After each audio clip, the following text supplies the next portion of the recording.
incredible inspiration for all of us, and we're really anxious to hear him speak today. So Joel Stetler.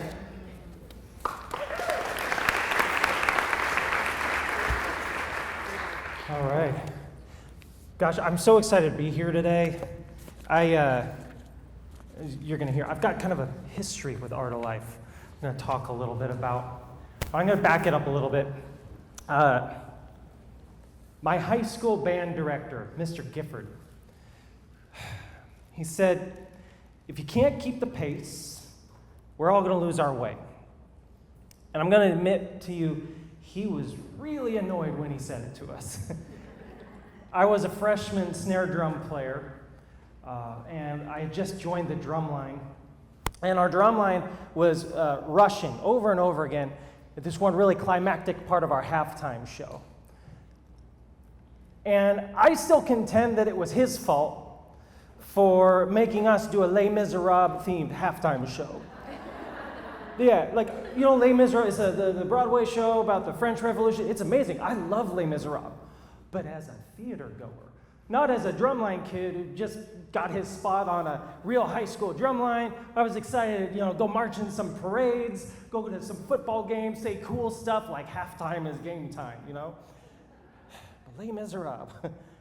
So when Mr. Gifford started passing out our sheet music for the halftime show, the drumline kids got one look at I Dreamed a Dream, and our enthusiasm needed a little bit of coaxing, okay?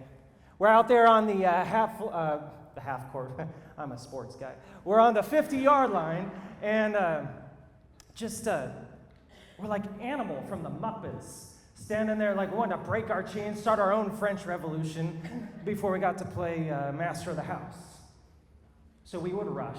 The band would get frustrated. They'd get out of step, and Mr. Gifford would have to climb down off his ladder, come talk to us. And he'd remind us, hey, guys, the whole band is counting on you. Keep the rhythm. They got to know when that next beat's going to drop. Because if you can't provide that to them, they're all going to get out of step, and the whole show falls apart. And what he said ended up being a gift that stuck with me through adulthood and right into my fight with cancer that I never saw coming. If you can't keep the pace, we all lose our way. It became one of my go-to mantras for those really tough times with the disease. Now, I was diagnosed with a very rare form of sarcoma in my leg and in my lungs about 9 years ago, stage 4. And over those years, talking about my cancer, it's felt a lot like that Netflix show, some of you may have seen it, it's called The Worst Roommate Ever. And people come and ask me like, so is everything okay with that cancer? And I'm like, no, it's not okay. He moved in, didn't sign a lease, he steals all my money, brings his weird girlfriends over, acid reflux, neuropathy. They party all night, I haven't slept in months. And the worst part, the cops say I can't make him leave. But it's fine. I'm fine, right? So that's where I'm at. I'm not okay. Like this is very much not okay. But I'm fine. Cancer patients like me who are fine, they get this. It's like, your body's falling apart. You've got migraines you can see. The chemo makes everything taste like pennies, but your mind's over here in the back going like, I think I'll go for a walk outside now. The summer sun's calling my name. It's fine. My wife Amanda's here. She's not fine. She always likes to say things to me like, why do you act like you're fine when you're obviously not okay? And I think that's the mark of a really great caregiver. Since you're not okay, they're not fine. And them not being fine actually gives you a little bit of room to be fine, even though you're very much not okay, because caregivers are not fine for you. Amanda and I used to run a lot of marathons together before my diagnosis, and I once made the really cool decision to run my age in miles on my 32nd birthday. That's about how it went. And I was diagnosed with cancer about 8 weeks after that, the day before Thanksgiving. And so running got a little harder, if I'm honest. And cancer treatment rolls in. And then just before my 33rd birthday, I go have a lung surgery. And this was going to be it. The doctors were supposed to take the cancer out. I was banking on being cancer-free, but I woke up and saw my wife in tears. And she was telling me what the surgeon had said to her, that when he cut me open and had a look under the hood, he saw what the CT imaging missed, and it was that the disease was basically coating my lungs. And he said I'd likely never be cancer-free. And that's what I've been holding on to for the last 9 years. And I know that's not really anything new with this crowd, that we're speaking the same language here. But that was the moment where my exercise physiologist wife spoke up, using her language. And she said, Joel, even a headwind or an uphill stretch have their training benefits. Just keep cruising. Can't stop, won't stop, move. She's like a Taylor Swift, Marcus Aurelius. So we started walking, and we started jogging, and we started running, and it hurt.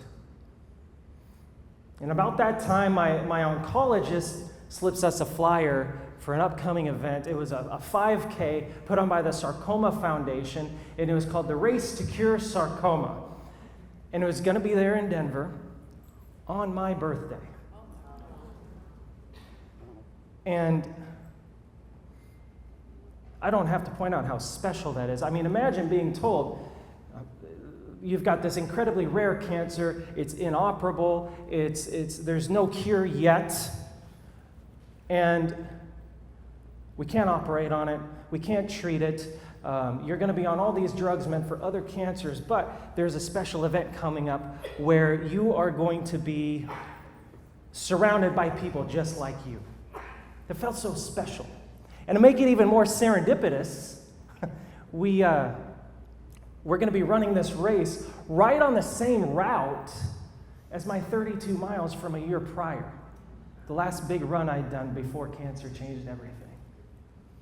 We had to sign up, so we did. And training for this event, my goodness, was brutal. Now, I'm not the type of guy where running comes easy to me, even pre-cancer. I don't just slide out of bed and float into my running shoes and glide down the street. I'm more of a okay, let's see how far I can get before I regret everything about my life sort of guy. Okay? And this training, absolutely brutal after a lung surgery. Okay? It was like my legs and my lungs had this meeting and said, hey, we're all in agreement. We're going to make this guy feel every inch of this 5K. Yes? Good. Good meeting. And we train together. And we show up on race day. My family is there. All our friends show up. They're all wearing matching shirts that said, Team Stetler, bring back the beard. And I looked at that and I said, see, Amanda, I told you no one likes me without a beard. But what that gesture meant to me was, it's not just about the cancer patient surviving cancer. It's about all of us surviving life together. Because whether we like it or not, people look at our diagnosis and they see their own mortality, right? For better or for worse, that's just the reality we live in. And I think there's actually something beautiful about that. It's that shared human experience of struggle. Cancer or not, we struggle, therefore we've lived. And that's a language everybody understands. And so I connected with a lot of people that day on those notes. And the Stetlers, we ran a 5K that day. My wife and my kids, they learned what it's like to run a 5K with Joel Stetler after a lung surgery, and just how long a 5K can really last. But at the finish line, I was proud. I was proud of my kids for having a good day. I was proud of myself for going 5 kilometers. You know, it was just 10% of what I had done a year ago. 32 miles is about 50K. But there's something about this. I needed that finish line. That struggle, that pain in running, I felt more at home in that than I felt in the agony of trying to heal from a lung surgery on my couch. Because like this pain that comes with running, even while healing from a surgery, this pain I understand. This pain I can manage. This all hurts, but at least I'm the one steering this wreck. And we all have that when we take on things like art, music, hobbies. We get to enjoy that little bit of control in a life that otherwise feels so chaotic. We can find beauty in the biggest messes. And for me, it was running with my wife. And after that, the race director gets on his bullhorn, and he's like, "Attention, we're going to take a survivor photo over here by the finish line." Now, this was a new conundrum for me, because we had not gone over this with my oncologist. I didn't know exactly what qualified one to be a survivor. I thought it meant someone else on the other side of that finish line. So while they all went over here for a survivor's photo, I went over here to the water and bananas. But I couldn't hide from him. He got on his bullhorn. "Hey, you! You a survivor?" And at this point, I'm still huffing from the race. And I'm like, "Nope, still a patient. I'll be a survivor someday." You know, just trying to get him to leave me alone. But he wouldn't do it, because he knew. And he turns back to all the other people waiting to take the photo together. And he's like, "How many of you are still in the fight?" About half those people raised their hands. They cheered. One lady gets out of the group and just pulls me into the photo. We take the photo together. And you know something? That guy was right. Because being in the fight, it's not just about waiting to survive. It's more than that. It's about showing up and realizing you're surviving just by being present, just by taking some modicum of control. That's why I was so excited when Liz called me up and said, "Hey, you want to come talk at a survivors gathering?" I said, "You bet I do. Because I'm one of them. You say survivor, that's me, because the guy with the bullhorn told me so." So that's the life we live in now.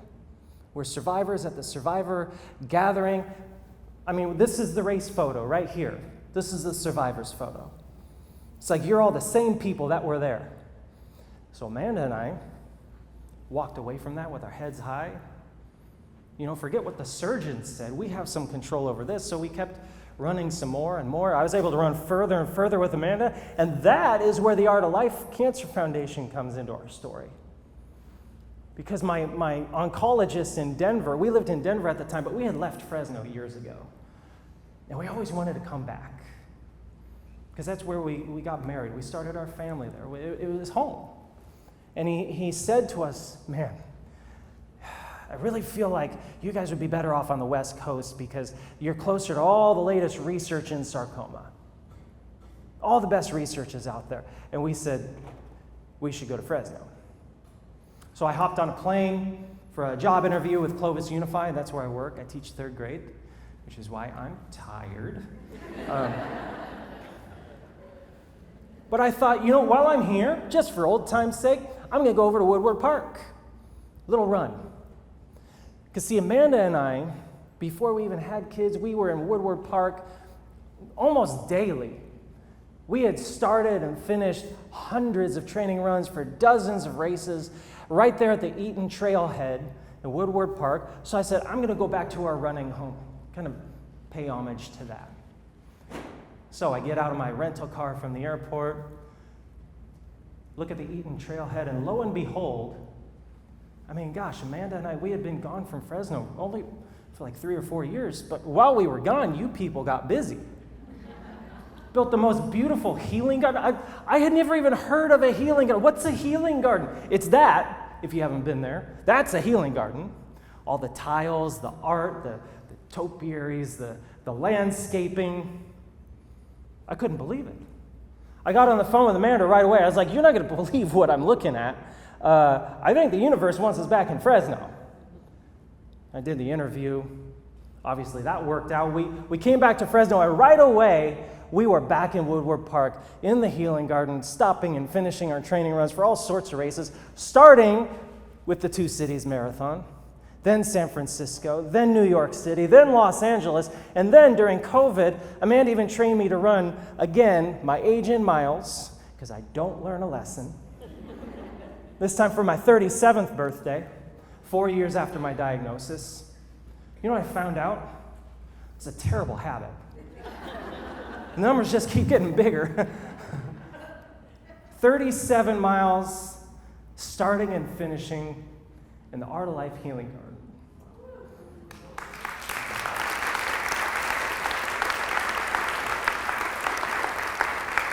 I'm not getting emotional. It just really hurt, and it still kind of hurts. But some of you were there. I'll never forget that. People caught on.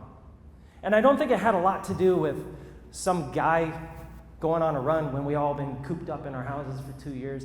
I think it had to do with that shared struggle.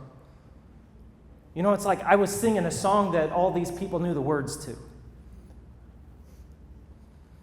And I'm glad I have those memories. I still use them when the times get tough. And I know all of you have memories like that in your back pocket too. And you just pull them out on a rainy day.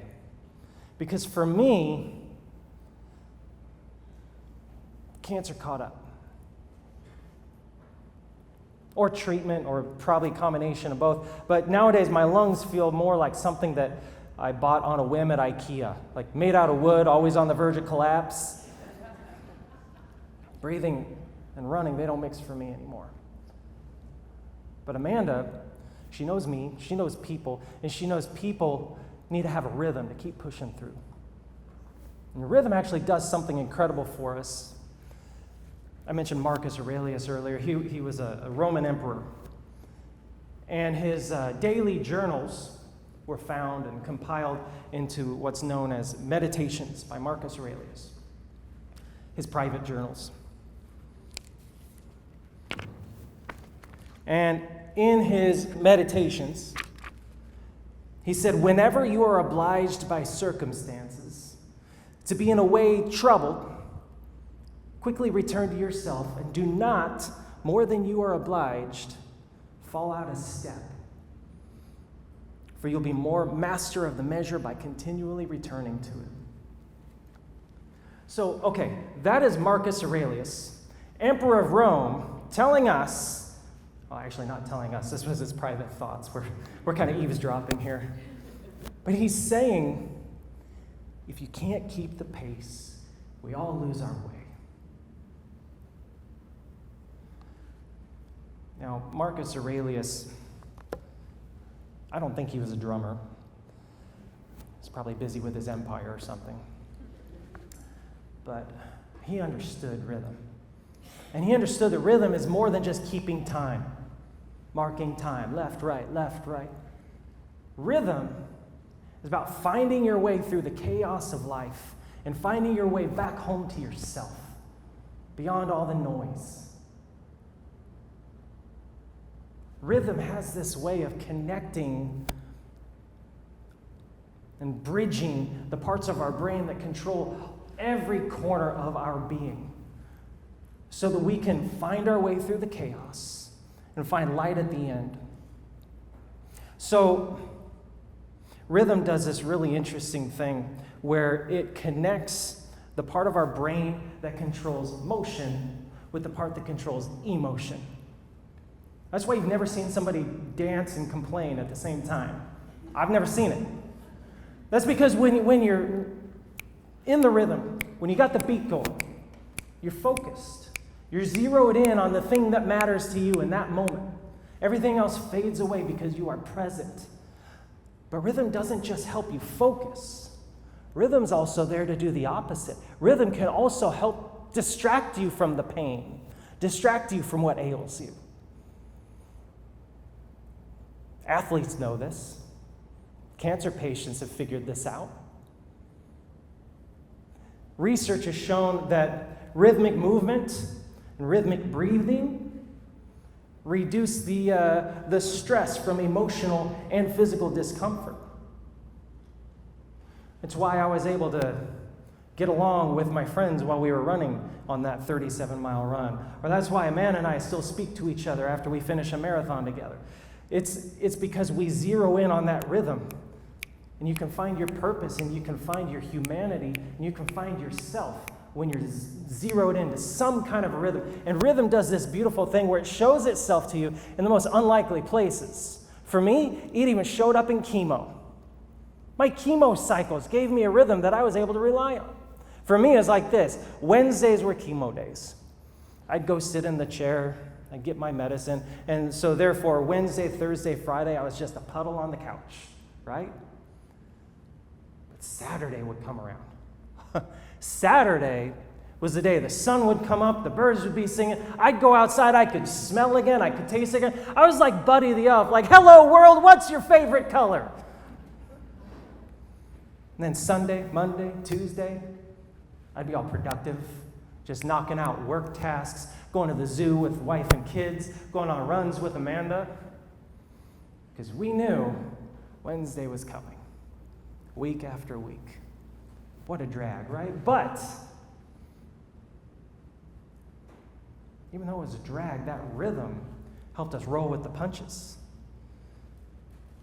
The rhythm helped us understand when the next beat would drop. And so there were fewer surprises. And if you look back with that in light, you realize, man, I've been keeping a rhythm. I've been keeping a beat through most of this battle. So with running off the table for me, Amanda knew that I needed a rhythm to keep going. So she encouraged me to lean more into drumming. That's what I'd been doing when we met 21 years ago. But she was subtle about it. She didn't just say, like, why don't you go find some other bored dads and start a ska band or something. Instead, she and my best friends got together. They hatched this plan to subliminally convince me that I should play drums with a band called The Killers. Now, okay. I'm talking about a band. They're a multi-platinum group of rock stars who spend most of their time touring sold-out stadiums. They just completed a residency in Las Vegas. They wrote Mr. Brightside, which I don't know if you're aware, but it is the official millennial anthem, okay? And they convinced me by sending me YouTube links of, some random guy in Scotland playing drums with the Killers. Or, hey, Joel, check out this random girl in Scotland playing drums with the Killers. Hey, Joel, check out this random kid in Mexico City playing drums with the Killers. And I'd be like, I'm a random guy. The Killers are coming to LA. That should be me. And they'd be like, great idea. Go get them, slugger. So I started practicing more than anybody with a life should. I prepared for every possible distraction. I practiced in the dark. I practiced with the TV on in the background. I practiced with other songs playing in the background. I even practiced with one stick in case I got sweaty palms and sent lumber flying into the crowd like a AAA baseball player. I practiced so much that this concert that hadn't even happened yet became more like a memory for me. Have you ever thought about something so hard you actually feel gratitude for it and it hasn't even happened yet? That's where I was with this. And all those marathons I had run with Amanda, all those finish lines we'd conquered together, they were right there with me, telling me, hey, Joel, psst, you can do crazy things. You can do hard things. You've done these things before. That's the beautiful thing about lived experience, is you do the thing and then the thing stays with you. How many of you ever showed up on a chemo day and be like, you know what? I climbed that mountain once, I can do this. Or I raised 3 kids, I can do this. And that was me. I did some crazy things. I can try to do this. So the day of the concert comes, we're in Los Angeles, and I gotta tell you something about me and concerts. Every concert I go to, I show up with this very childlike belief that at any moment a panicked roadie could run out onto the stage and be like, "Is anybody here a drummer?" Because I don't know if you've seen the movie Spinal Tap, but drummers sometimes just spontaneously combust, okay? But me, I wanted to protect Ronnie Vannucci Jr. He's the drummer of the Killers. He's a national treasure. So instead, I made a sign. This is a responsible thing to do. And the sign said, "Fighting cancer, ready to play drums on reasons." And I held it up in between songs. I didn't want to annoy the people around us. And actually, when they got one look at that sign, they're like, "This is a reasonable request. We should help him." So they all got out their phones and shined their flashlights on my sign. Yeah, sure enough, halfway through the concert, Brandon Flowers, the voice of Mr. Brightside, points at my sign, stops the show. Spotlight finds me, I'm lit up like a raccoon on a parking lot trash can. He looks at me, he's like, "Do you know Reasons well enough to play it?" And I had thought, in all my preparation, I would have something profound or Shakespearean to say if the voice of Mr. Brightside turned its attention to me. But instead I was like Goofy when he's asked if he knows how to pilot an airplane. I was like, They throw me behind the drums and I am freaking out. This song I had come to know better than the wallpaper at the cancer center suddenly felt like I was about to try to recreate the Mayan calendar from memory.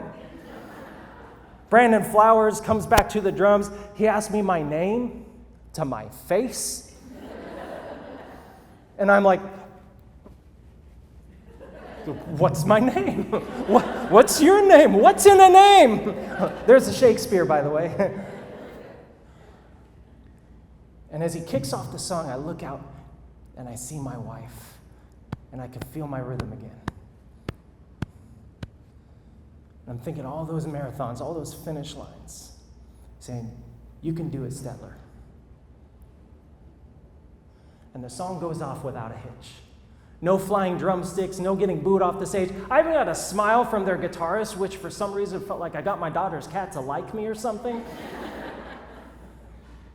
And the only way, and I'm sure you've had moments like this where you would say the same thing, but the only way I can adequately describe how it felt to play that song on that stage with those people was that for 5 minutes in Los Angeles in the summer 22, Joel Stetler was cancer-free. That's a moment I keep in my back pocket now, telling me I can do crazy stuff. The song ends. Brandon invites me to the front of the stage to take a selfie with him and Ronnie, the drummer. I float back to my spot with Amanda and our friends, and by the way, while I was gone, our group got a lot bigger. And then a party ensues. Johnny Marr from the Smiths was there. He got on stage, played some Smiths with them. Lindsey Buckingham was there. They played some Fleetwood Mac together. Then they ended with Mr. Brightside, but all I could do was stand there with tunnel vision the whole time going, "What just happened?" And I'll tell you what happened. Many of you have been there. You're going along, you think you got a good groove going, but suddenly life comes along and unplugs the jukebox like some sort of evil Fonzie. Like, "Hey, you got cancer." But if you're lucky, you've got someone like Amanda there to remind you of that rhythm you got going on. It's that part of you, deep inside you, that's been keeping the beat since the day you were born, reminding you of who you are. It's that part of you that knows which way is up, even when everything gets flipped around. We can tap into that part of us through things like meditation, art, creative outlets, or through being with the people that remind us of who we are. For me, that's Amanda. When I'm with her, I know who I am. When I'm not, I'm lost. I mean, trust me, I've been known to wander aimlessly through Target when I'm looking for her. But when you can tap into that beat, something amazing happens. When life changes the tune or stops the music outright, you've got an opportunity to step back and see if you can find that beat. And if you can find that beat, then you can lean into the rhythm. And if you can lean into the rhythm, then you can try to be part of the music. And if you can let yourself be part of the music, then when the music inevitably stops again, which it always has a way of doing sometimes, you get to stand up and look out and realize you've had people singing along with you the whole time. And then, even if you're not okay, you realize you're going to be fine. Somehow. Anyway, thank you guys for having me. I'm Joel, and I'm going to be fine.